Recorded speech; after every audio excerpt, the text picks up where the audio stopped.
Hello everyone, today I will talk to you about how will the Biden president affect the foreign relation of the United States and in what way does realism and constructivism influence the entire part of the relations. Since realism is a necessary complement in a current analysis of world politics because its intention to power, interest and rationality is crucial for any understanding of the subject.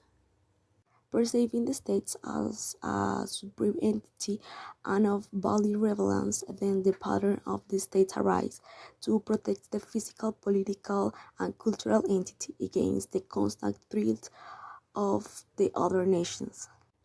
On the other hand, we find in constructivism that make us understand that the state has the responsibility to establish peace through the diplomatic and other political resources.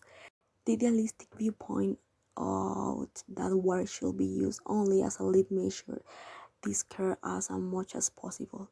The basic argument of the constructivists is that individualists seek peace through the mutual relationship and use diplomacy as means of persevering it.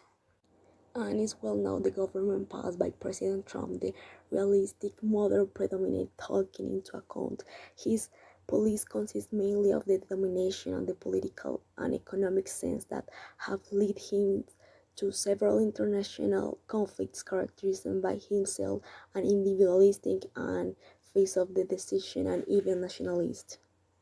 For example, we can find the problems caused with China that have been quite controversial around the world, taking into account that both powers need to be in peaceful way.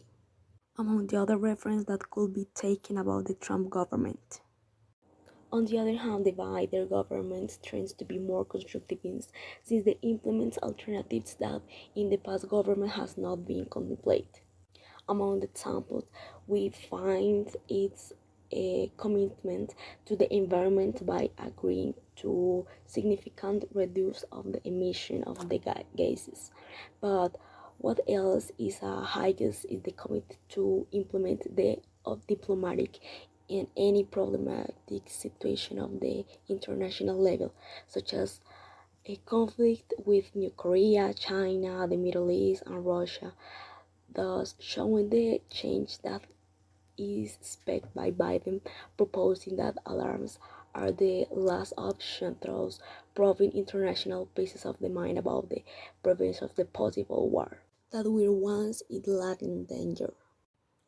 These and the other issues, such as the accept of immigrants and protection of the ethnic groups and races, has given a more friendly face to a country that has a time of goodness. In the conclusion, the two perspectives present opposite arguments in the basic approaches, since both have different ways of seeing the international scene.